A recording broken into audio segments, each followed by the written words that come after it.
Baik, bismillahirrahmanirrahim. Assalamualaikum warahmatullahi wabarakatuh. Perkenalkan, nama saya Diki Febrian, NIM 4121701020. Saya dari program studi Administrasi Bisnis Terapan dengan dosen pembimbing Ibu Dwi Kartikasari, SST MBA, yaitu dengan judul Pengaruh Komunikasi Persuasif, Kepemimpinan Visioner, Perilaku Organisasi dan Komitmen Organisasi pada Profesionalitas Karyawan Tenaga Kependidikan di Politeknik Negeri Batam. Sebelum saya melanjutkan ke pembahasan, saya ingin mengucapkan banyak terima kasih kepada dosen pembimbing saya, yaitu Ibu Dwi Kartikasari, yang telah memberikan banyak masukan, saran kepada saya sehingga saya dapat menyelesaikan proposal skripsi dengan baik. Sekali lagi terima kasih banyak Ibu Dwi. Kita lanjut ke pembahasan. Nah, pembahasan kita yang pertama nanti adalah latar belakang masalah. Kemudian yang kedua adalah rumusan masalah. Kemudian tujuan penelitian. Kita tahu bahwasanya setiap penelitian itu pasti memiliki tujuan. Kita akan bahas nanti. Kemudian manfaat penelitian. Setiap penelitian juga pasti memiliki manfaatnya. Kemudian kajian pustaka. Kemudian kita akan membahas nanti kerangka penelitian. Serta yang terakhir kita akan membahas metodologi penelitian. Baik, kita langsung masuk ke pembahasan pertama, yaitu latar belakang. Nah, jadi setiap penelitian pasti memiliki latar belakang yang melatar belakangi mengapa penelitian itu dilakukan. Nah, adapun latar belakang pada penelitian ini yaitu adalah pada umumnya itu setiap perguruan tinggi itu pasti mengharapkan sumber daya manusia atau SDM itu yang memadai, yaitu dan sangat mendukung dalam segala aspek sebagai tolak ukur nih profesionalitas yang baik tentunya bagi karyawan di perguruan tinggi tersebut. Nah, jadi berbagai aspek pendukung yang sangat dibutuhkan oleh setiap karyawan itu salah satunya adalah seperti komunikasi persuasif, kemudian kepemimpinan visioner, perilaku organisasi dan komitmen organisasi pada profesionalitas karyawan yang sangat dibutuhkan oleh setiap perguruan tinggi. Nah, selanjutnya masih di latar belakang. Nah, jadi sumber daya manusia itu sangat dibutuhkan, apalagi khususnya di Indonesia, ya. Jadi sumber daya manusia harus terus di-upgrade. Nah, jadi adanya penelitian ini dapat menjadi harapan ke depan. Semoga dengan adanya peningkatan seperti komunikasi persuasif, kepemimpinan dari seorang karyawan itu akan menjadikan SDM kita ini menjadi lebih baik lagi ke depannya dan dapat bersaing di skala internasional seperti itu. Nah, jadi berdasarkan ulasan di atas, hal inilah yang menjadi latar belakang peneliti memilih judul, yaitu Pengaruh Komunikasi Persuasif, Kepemimpinan Visioner, Perilaku Organisasi dan Komitmen Organisasi pada Profesionalitas Karyawan Tenaga Kependidikan Tendik di Politeknik Negeri Batam. Nah, jadi dengan penulis berharap, dengan ini saya berharap sebagai peneliti agar nantinya penelitian ini dapat mengupas tuntas dalam serta mendalami atas, dan semoga penelitian ini nantinya dapat bermanfaat khususnya untuk peneliti sendiri dan umumnya untuk orang banyak. Kita lanjut ke pembahasan selanjutnya, yaitu rumusan masalah. Yaitu yang pertama adalah apakah terdapat pengaruh positif secara parsial antara variabel komunikasi persuasif terhadap profesionalitas karyawan Tendik di Politeknik Negeri Batam. Kemudian yang kedua sama, yaitu apakah terdapat pengaruh positif secara parsial, namun yang kedua ini perbedaannya terdapat pada variabel X-nya, yaitu adalah kepemimpinan visioner terhadap profesionalitas karyawan. Kemudian yang ketiga sama dengan perbedaan, yaitu variabel X-nya adalah perilaku organisasi. Kemudian yang keempat masih sama dengan perbedaan variabel, yaitu komitmen organisasi. Nah, kemudian yang kelima, nah ini apakah terdapat pengaruh positif secara simultan. Jadi secara bersamaan itu antara variabel komunikasi persuasif, kemudian kepemimpinan visioner, perilaku organisasi dan komitmen organisasi terhadap profesionalitas karyawan Tendik di Politeknik Negeri Batam. Nah, selanjutnya kita akan membahas tujuan dari penelitian. Nah, jadi seperti yang saya sampaikan di awal tadi, setiap penelitian pasti memiliki tujuan, dan tujuan ini selalu berkaitan erat dengan rumusan masalah seperti itu. Nah, jadi yang pertama tujuan dari penelitian ini itu adalah untuk mengetahui apakah terdapat pengaruh positif secara parsial, yaitu antara variabel komunikasi persuasif terhadap profesionalitas karyawan teknik di Politeknik Negeri Batam. Kemudian untuk tujuan penelitian yang kedua, sama halnya seperti yang nomor 1, hanya saja perbedaannya di variabel X, yaitu kepemimpinan visioner terhadap profesionalitas karyawan teknik. Kemudian yang ketiga, yaitu sama dengan nomor 1 dan nomor 2, perbedaannya tetap di variabelnya, yaitu untuk mengetahui apakah terdapat pengaruh positif secara parsial antara variabel perilaku organisasi, yaitu terhadap profesionalitas karyawan. Nah, selanjutnya yang keempat, yaitu masih dengan tujuan yang sama namun dengan variabel yang berbeda, yaitu komitmen organisasi terhadap profesionalitas karyawan. Nah, kemudian tujuan yang kelima, yaitu untuk mengetahui apakah terdapat pengaruh positif secara simultan, secara bersamaan, yaitu antara variabel komunikasi persuasif, kepemimpinan visioner, perilaku organisasi, dan komitmen organisasi terhadap profesionalitas karyawan teknik di Politeknik Negeri Batam. Oke, baik, selanjutnya adalah manfaat dari penelitian. Nah, jadi di sini manfaat penelitian terbagi dua, yaitu manfaat penelitian praktis dan teoritis. Nah, kita akan membahas praktis terlebih dahulu. Jadi bagi instansi, penelitian itu bermanfaat sebagai dasar pertimbangan dan bahan masukan bagi instansi untuk meninjau profesionalitas karyawan dan menentukan kebijakan yang tepat untuk mencapai tujuan instansi tersebut.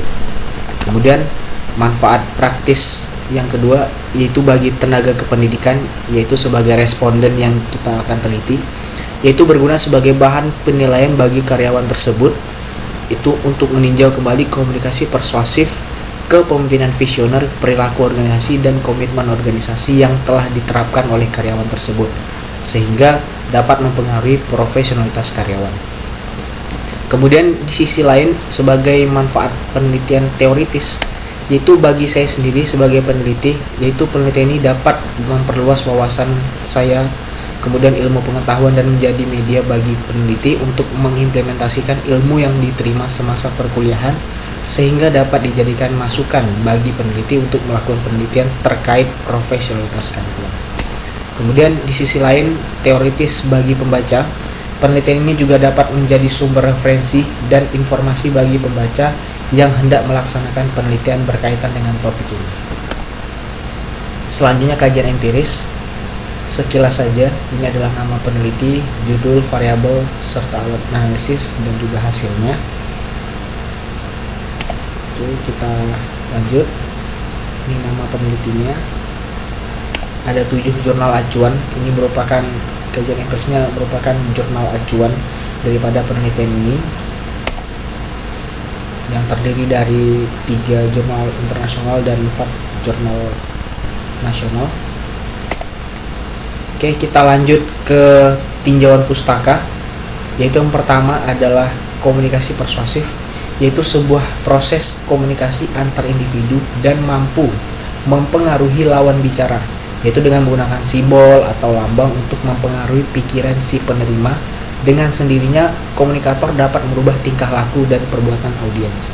Nah, jadi komunikasi persuasif ini bagaimana cara kita mempengaruhi lawan bicara kita.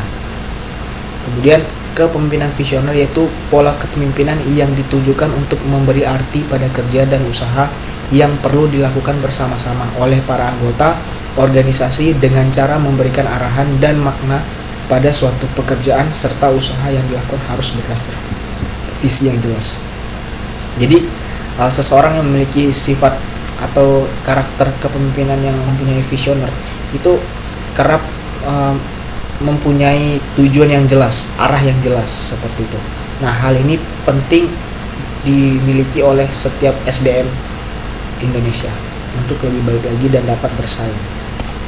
Selanjutnya untuk perilaku organisasi, yaitu tingkah laku suatu individu dalam organisasi atau kelompok tertentu yang bertujuan untuk meningkatkan efektivitas suatu instansi. Jadi untuk menjadi seorang karyawan yang profesionalitas tinggi, itu tetap harus memperhatikan perilaku dia dalam organisasi. Kemudian komitmen organisasi, yaitu sikap yang mencerminkan sejauh mana seseorang individu mengenali dan terikat pada organisasinya. Seorang individu yang memiliki komitmen yang tinggi berkemungkinan besar akan dapat melihat dirinya sebagai anggota sejati organisasi. Nah, jadi di samping perilaku dan kepemimpinan yang baik, kemudian komunikasi yang baik, si karyawan juga harus memiliki komitmen dalam organisasinya. Dia mempunyai integritas yang tinggi terhadap instansinya dan kesetiaan yang tinggi terhadap perusahaan atau instansi. Nah, kemudian yang terakhir yaitu profesionalitas karyawan, yaitu keandalan dalam pelaksanaan tugas sehingga terlaksananya dengan mutu tinggi, waktu yang tepat, cermat, dan dengan prosedur yang mudah dipahami dan diikuti oleh pelanggan atau karyawan. Oke, selanjutnya kita langsung masuk ke kerangka pemikiran, yaitu dimana variabel X yang pertama yaitu adalah komunikasi persuasif, yaitu dalam kurung X1, kemudian kepemimpinan visioner dalam kurung X2, kemudian perilaku organisasi dalam kurung X3, dan komitmen organisasi dalam kurung X4. Kemudian dengan variabel Y-nya adalah profesionalitas karyawan, yaitu kita akan tarik pertama untuk garis hipotesis pertama, yaitu X1 terhadap Y, kita akan tarik. Kemudian garis hipotesis yang kedua yaitu X2 terhadap Y, kemudian perilaku organisasi X3 terhadap Y, dan terakhir X4 yaitu komitmen organisasi terhadap Y. Nah, kemudian untuk X5 nya adalah, nah, karena X5 ini adalah simultan sehingga bersamaan, maka kita akan tarik garis hipotesis dari keseluruhan variabel X dengan yang berpengaruh terhadap Y, seperti ini. Nah, setelah ini kita akan munculkan hipotesisnya. Ini dia pengaruh positif dari H1, H2, H3, H4, dan H5 dalam kurung positif. Berikut adalah kerangka pemikiran pada penelitian ini. Nah, selanjutnya yaitu adalah hipotesis. Nah, ini yang saya bahas tadi sekilas. Jadi komunikasi persuasif yaitu H0-nya, yaitu komunikasi persuasif tidak berpengaruh positif signifikan secara parsial terhadap profesionalitas karyawan teknik di Politeknik Negeri Batam. Kemudian H1-nya artinya komunikasi persuasif itu berpengaruh positif. Nah, sama halnya dengan hipotesis yang lain. Jadi kalau dia H0 artinya dia tidak memiliki pengaruh positif yang signifikan. Kemudian kalau H1 atau H2 dan seterusnya dalam kurung ada positifnya, artinya dia memiliki pengaruh positif yang signifikan. Kita lanjut. Kemudian yang terakhir yaitu secara bersamaan atau simultan. Ini adalah H0-nya komunikasi persuasif, kepemimpinan visioner, perilaku organisasi, dan komitmen organisasi tidak berpengaruh positif secara simultan atau bersamaan terhadap profesionalitas karyawan teknik di Politeknik Negeri Batam. Kemudian H5-nya dengan pengaruh positif yaitu komunikasi persuasif, kepemimpinan visioner, perilaku organisasi, dan komitmen organisasi berpengaruh positif signifikan secara simultan terhadap profesionalitas karyawan teknik di Politeknik Negeri Batam. Lanjut, kita menuju ke metodologi penelitian. Nah, metodologi penelitian itu adalah penelitian ini menggunakan metode kuantitatif, ya, yaitu adalah fenomena sosial yang diukur dengan secara objektif. Setiap fenomena sosial akan dirincikan dalam sejumlah komponen masalah, variabel, dan indikator. Penelitian ini menggunakan instrumen berupa kuesioner. Nah, jadi di sini menggunakan kuesioner sebagai instrumen penelitian, menggunakan metode kuantitatif dengan aplikasi SPSS. Kemudian penelitian ini menggunakan metode analisis explanatory research. Nah, dengan melalui pendekatan kuantitatif. Nah, jadi menurut Sugiono tahun 2014 itu metode explanatory research itu dilakukan untuk menunjukkan prioritas menghasilkan definisi operasional pada variabel yang diteliti dan jenis desain penelitian yang berfokus menjelaskan pengaruh antara variabel. Nah, jadi setiap variabel X yang terhadap Y itu akan menjelaskan pengaruh antar variabel tersebut. Nah, jadi pengaruh positif dari X1 terhadap Y, kemudian X2 terhadap Y, dan seterusnya itu akan menjelaskan pengaruh antar variabel tersebut. Lanjut kita ke populasi. Nah, jadi populasi pada penelitian ini itu adalah seorang populasi, yaitu adalah populasi penelitian ini karyawan tenaga kependidikan yang berstatus aktif. Nah, di sini perlu digarisbawahi, jadi penelitian ini itu populasinya hanya karyawan tenaga teknik yang berstatus aktif. Artinya itu di luar itu daripada jadi jumlah populasi karyawan teknik Politeknik Negeri Batam adalah sebanyak 145 orang karyawan aktif. Dalam kurung ini tidak termasuk karyawan yang sedang sekolah atau tidak termasuk sedang cuti di luar tanggungan.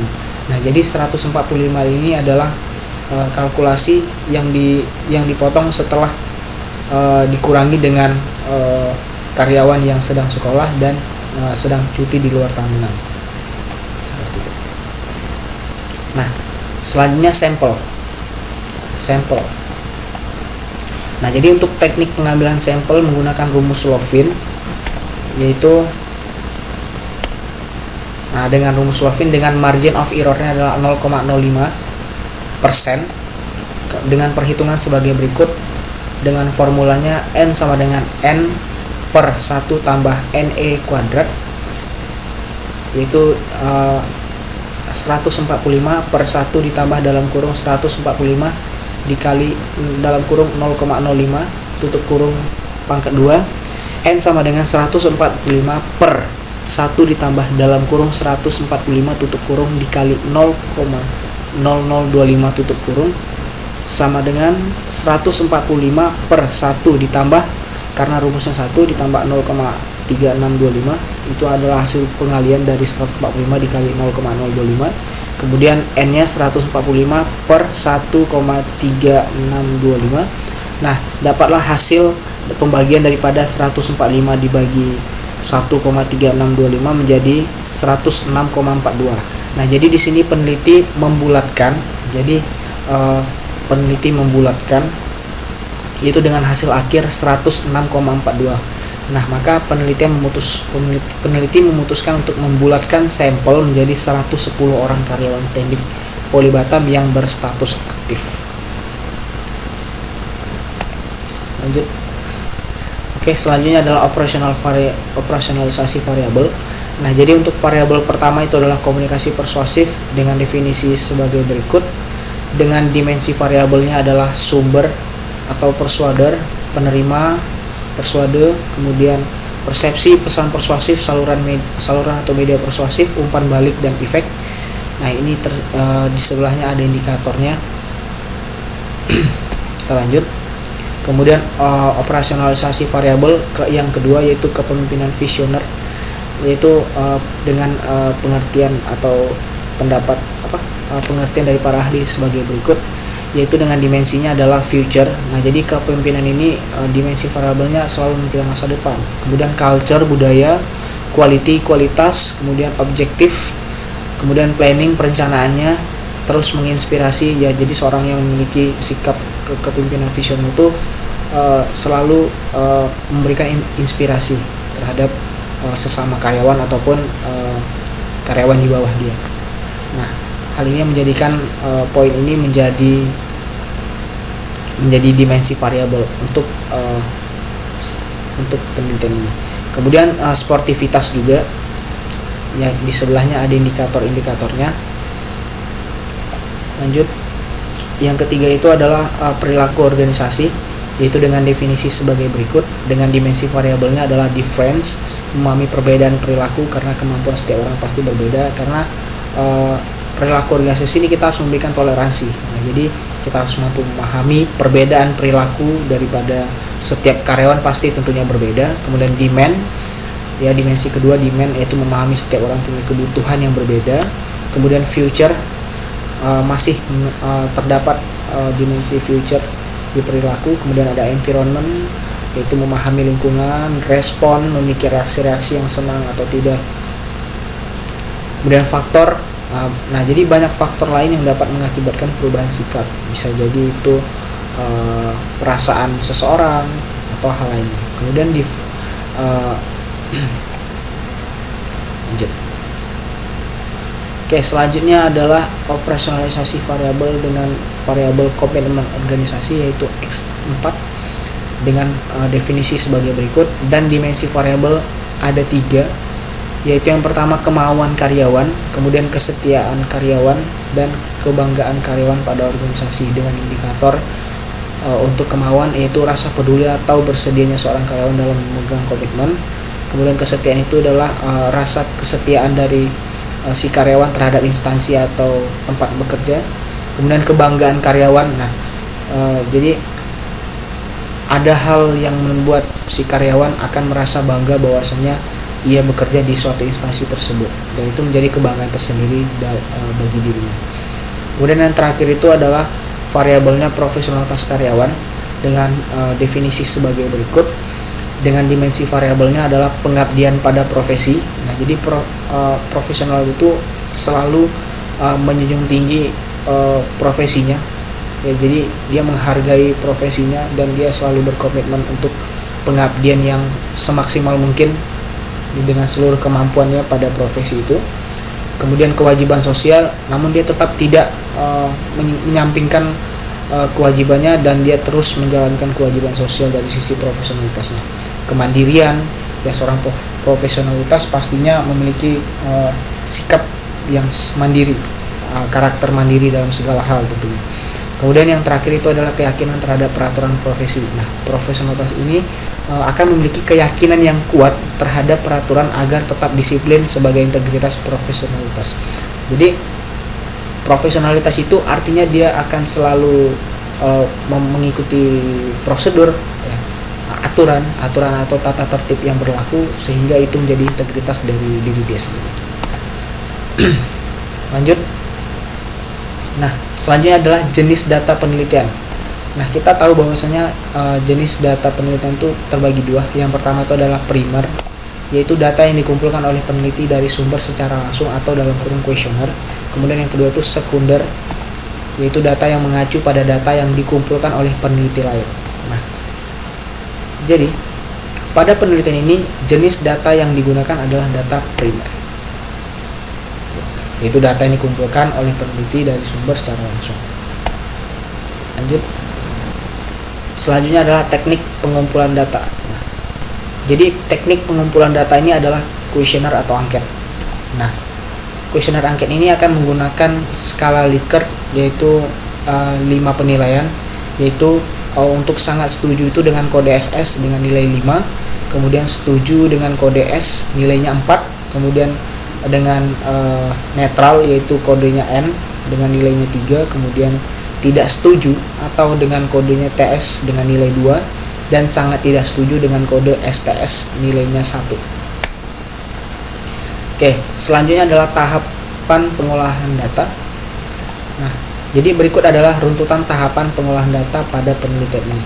Yang pertama, membuat rumusan masalah yang telah kita bahas di awal, kemudian menentukan landasan teori, kemudian merumuskan hipotesis, selanjutnya melakukan pengumpulan data, selanjutnya kita akan menentukan populasi dan sampel, kemudian menentukan instrumen, kemudian menguji instrumen tersebut, kemudian melakukan analisis data, dan yang terakhir kita akan membuat kesimpulan pada penelitian ini. Lanjut. Nah, yang terakhir adalah waktu dan tempat penelitian. Nah, jadi untuk waktu sendiri, jadi saya di sini untuk studi referensinya itu bulan September, karena startnya di bulan September. Kemudian penyusunan bab 1 dan bab 2 itu di bulan Oktober 2020. Kemudian penyusunan bab 3 itu di bulan November dan Desember 2020. Dan sidang proposal insya Allah di bulan Januari. Nah, untuk penyusunan bab 4 nanti akan saya mulai cicil dari bulan Januari sampai dengan bulan Maret, dan penyusunan bab 5 nanti di April, untuk skripsinya skripsinya nanti di bulan Mei. Dan untuk tempat penelitiannya adalah di Politeknik Negeri Batam. Oke, baik, mungkin sekian presentasi saya pada kesempatan ini. Lebih dan kurangnya saya mohon maaf. Terima kasih atas perhatiannya. Saya Diki Febrian. Wassalamualaikum warahmatullahi wabarakatuh.